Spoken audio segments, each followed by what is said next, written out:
Évangile, paix à tous. Et à ton esprit. Lecture du très saint Évangile selon saint Luc. Gloire à toi, Seigneur, gloire à toi. Soyons attentifs. En ce temps-là, un homme s'approcha de Jésus pour le mettre à l'épreuve et lui dit: « Bon maître, que dois-je faire pour avoir en partage la vie éternelle ?» Jésus lui répondit: « Pourquoi dis-tu que je suis bon? Nul n'est bon que Dieu seul. Tu connais les commandements. Ne commets pas d'adultère, ne tue pas, ne vole pas, ne porte pas de faux témoignages, honore ton père et ta mère. » Il répondit: « Tout cela je l'ai observé dès ma jeunesse. » À ces mots, Jésus lui dit: « Une chose encore te fait défaut. Vends tout ce que tu as, distribue-le aux pauvres, et tu auras un trésor dans le ciel. Puis viens et suis-moi. » Quand il entendit ces paroles, il s'affligea grandement, car il était riche à l'excès. Jésus, le voyant affligé, déclara: « Comme il est difficile à ceux qui ont des richesses d'entrer dans le royaume de Dieu. Il est plus facile à un chameau de passer par le trou d'une aiguille qu'à un riche d'entrer dans le royaume de Dieu. » Ceux qui l'écoutaient dirent alors: « Qui donc peut être sauvé ?» Jésus répondit: « Ce qui est impossible pour les hommes est possible pour Dieu. » Le Seigneur dit à ses disciples: « Vous êtes la lumière du monde.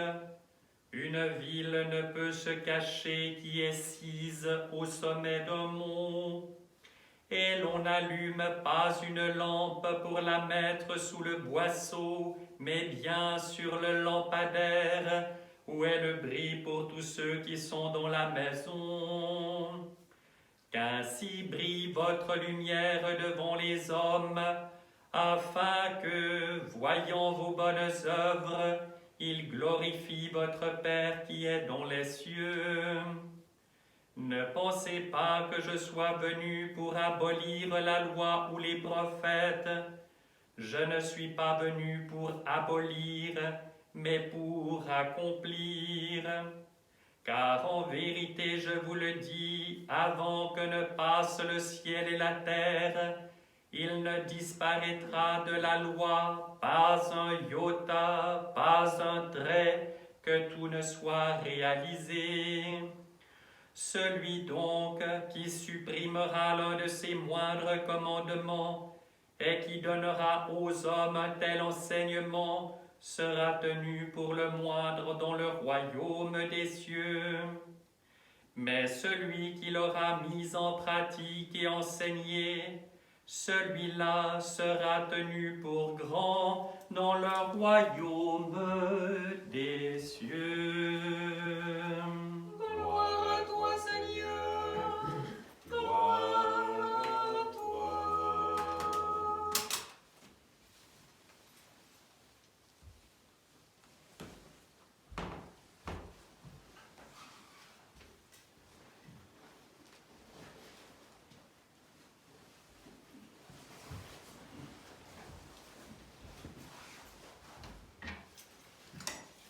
Au nom du Père et du Fils et du Saint-Esprit, ainsi soit-il. Chers frères et sœurs,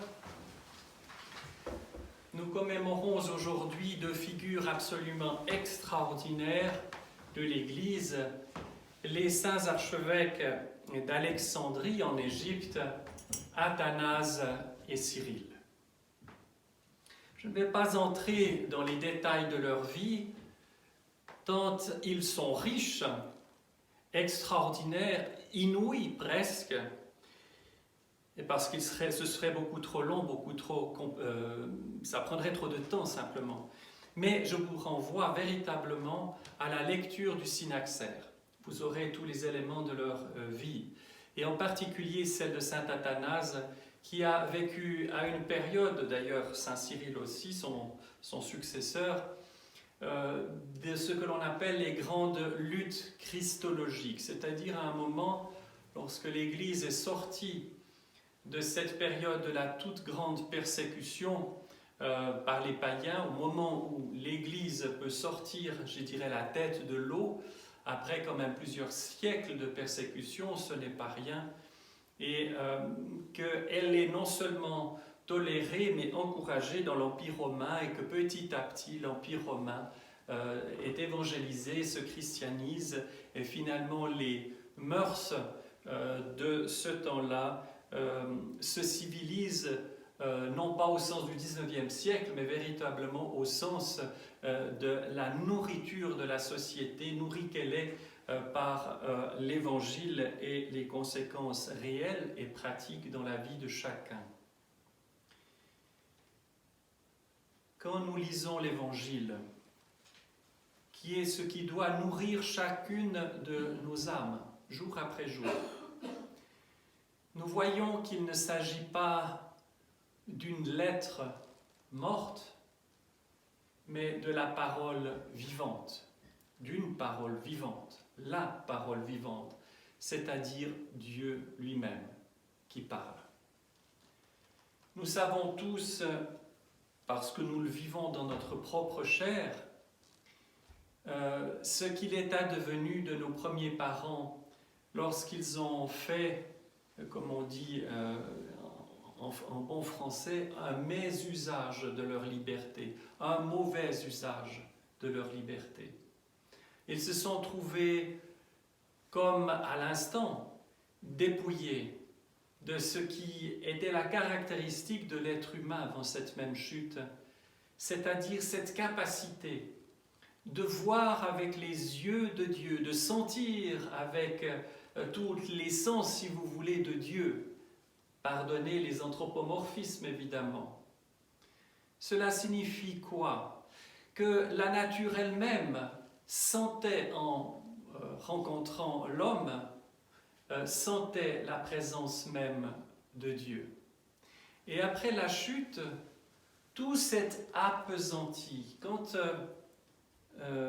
nos premiers parents ont dit à Dieu qu'ils étaient nus, qu'ils s'étaient aperçus qu'ils étaient nus, cela signifie quoi? Cela ne signifie pas qu'ils n'étaient pas habillés avant et qu'ils étaient dépouillés de leurs habits après. Cela aura signifié que nos premiers parents étaient toujours habillés. Il ne s'agit pas de ce genre d'habit-là. Il s'agit d'un dépouillement d'une autre nature. Dépouillement, perte, si vous voulez, de tout ce dont je parlais juste à l'instant, qui les rendait, par participation, si vous voulez, semblables à Dieu. Donc, ils se trouvent en un instant devenus comme handicapés, privés de capacités ou de capacités spirituelles extrêmement amoindries. Et en perdant, et c'est là le cœur de la chose, le lien organique véritablement avec Dieu, cette communication, cette communion avec Dieu, eh bien, ils se découvrent seuls, ils se découvrent isolés, ils se découvrent coupés de Dieu, bien sûr, coupés de la nature qui ne lui obéit pas, qu'il ne comprend plus, coupés de lui-même, enfin. Et nous pouvons imaginer ce que cela a dû être pour nos premiers parents de vivre cela. Quel traumatisme terrible, quelle violence faite à leur propre nature. Ça n'est pas une fatalité, ce n'était pas une volonté délibérée de Dieu, bien évidemment pas, c'était le mauvais usage de la liberté. Nous aurions pu avoir comme réaction très immédiate, mais pourquoi le Seigneur leur a donné la liberté? Ça aurait été plus simple qu'ils ne l'eussent pas et qu'ils n'eussent pas à l'utiliser.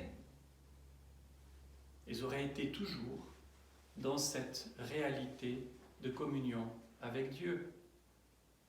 Mais ils n'auraient pas été à l'image et à la ressemblance de Dieu. Dieu est souverainement libre.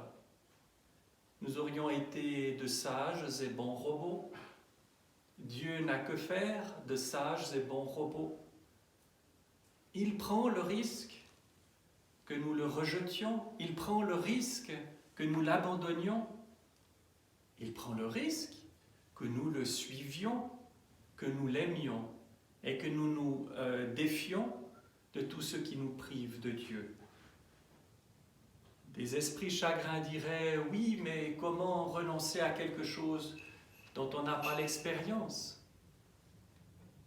Il n'est pas nécessaire d'avoir l'expérience de quelque chose pour y renoncer. Parce que lorsque nous expérimentons quelque chose de négatif, cette expérience est gravée en nous et comme une blessure. Et nous pouvons, et nous le savons tous, à travers les passions qui peuvent ravager nos âmes, combien notre prière peut être forte de dire « Seigneur, si jamais je n'avais pas connu, si jamais je n'avais connu cela. » Mais ce qui est fait, est fait. Donc, pour répondre à cette question, il faut se dire que cela se base sur autre chose. Cela se base sur la confiance. Si nos premiers parents ne s'étaient pas laissés corrompre, si vous voulez, l'esprit, et qu'ils n'y avaient accepté cette tentation, mais qu'ils l'avaient refusée fermement, ils se seraient juste appuyés sur cette confiance basée sur l'expérience réelle, là, véritablement, de l'amour de Dieu, de cette nourriture céleste, si vous voulez, qui est ce flux ininterrompu de l'amour entre le Créateur et la créature. Et là où je veux en venir, c'est que le séisme a été tellement grand dans l'humanité, les conséquences de la chute de l'homme ont été tellement violentes que l'homme ne pouvait rester dans le paradis parce qu'il ne le comprenait plus, il n'était plus à sa place, il était devenu comme étranger. Il fallait qu'il ait, et c'est un effet de la miséricorde de Dieu, il fallait qu'il ait la possibilité d'exercer à nouveau sa liberté et de choisir librement de retourner vers la vie. Mais lorsque vous êtes dans l'absence de temps, du temps, lorsque vous êtes dans un éternel présent qui est la vie céleste, si vous voulez, vous êtes dans l'état où vous êtes. Vous n'êtes pas passif, mais vous ne pouvez plus modifier, si vous voulez, ce qui s'est passé. Vous n'avez pas les moyens, je dirais plus simplement, de pouvoir réaliser ce qui s'est passé et se projeter vers quelque chose d'autre. Et ça, c'est la grâce de Dieu, du don que Dieu a fait à l'homme, qui est le temps. Il a sorti Adam et Ève du paradis et les a placés dans le temps, pour qu'ils aient la possibilité de se retourner vers le passé et qu'ils aient toujours la même possibilité, mais de se projeter vers l'avenir, vers un avenir différent, usé de la liberté, encore une fois. Et il fallait aussi malheureusement, qu'ils aient l'expérience concrète de leur pesanteur. Ils sont devenus pesants. Lorsque nous lisons l'Évangile et que nous voyons lorsque nous voyons le Christ entrer après la résurrection dans le cénacle, on dit bien l'évangile est très factuel, il ne fait pas de commentaires, il n'explique pas, il dit l'expérience des hommes. Il dit, l'évangile, que le Christ entre toute porte fermée. Mais il n'est pas fantôme pour autant, il a bien un corps, vu que, voyant la peur engendrée par cette manifestation très particulière, il leur demande de manger. Et on décrit ce qu'on lui donne à manger. Un fantôme, un esprit, ne peut pas manger de la nourriture solide, si vous voulez. Donc cela montre bien qu'il a un corps, mais un corps qui a des propriétés différentes. On n'est pas dans la magie, on n'est pas dans l'illusion, on est dans la réalité. Le Christ, nouvel Adam, a les propriétés que nos premiers parents avaient. Et c'est ce corps glorieux dont il est question, qui est tout à fait libéré des pesanteurs, si vous voulez, dont je parlais tout à l'heure, sera le corps de chacun d'entre nous à la résurrection finale. Et c'est un article de foi, c'est quelque chose que notre foi chrétienne enseigne très fermement. Lorsque des chrétiens disent « oui, la résurrection, je ne sais pas trop », c'est ce que le Christ nous dit. Et si nous adhérons de tout notre cœur à cela, nous le confessons aussi. Et si ce n'est pas par l'expérience cérébrale, ce sera par l'expérience du cœur, c'est-à-dire l'expérience de l'amour infini de Dieu. Et comment quelqu'un qui nous aime à ce point-là pourrait nous raconter des balivernes?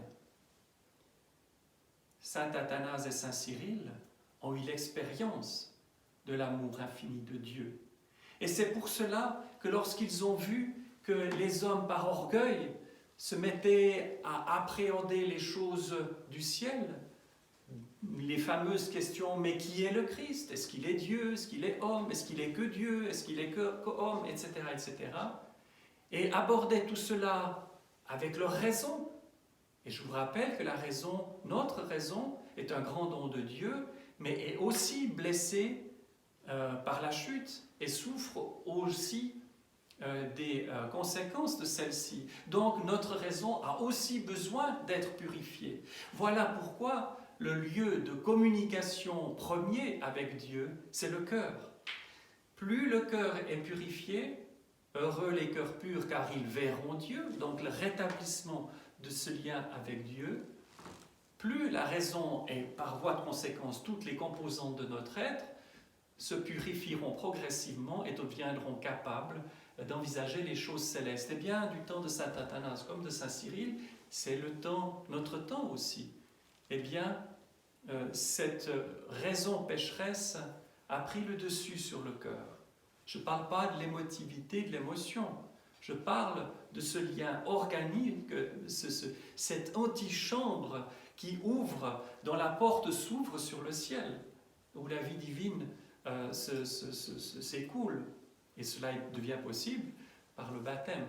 Eh bien, il fallait que Dieu, vous le savez, il fallait que Dieu s'incarnât. Il fallait que Dieu prenne l'initiative. Il fallait que Dieu épouse l'humanité, devienne homme, tout en restant Dieu. C'est un mystère insondable à la pensée humaine. Comment pourrions-nous penser l'impensable, ce qui dépasse tout, ce qui n'a ni début ni de fin, à partir des outils, nos outils, qui par définition sont limités et petits. Donc, l'approche des mystères de Dieu se fait par l'humilité. On ne peut pas déclarer ou décréter « je suis humble ». C'est l'expérience de la communion et de l'amour de Dieu qui nous montre ce que nous sommes, pas de manière dépressive ou dégradante. C'est un état des lieux qu'on fait avec l'amour de Dieu, l'état de notre cœur. Et tout en sentant l'amour de Dieu, nous voyons que seul lui peut nous sauver, seul lui peut nous guérir.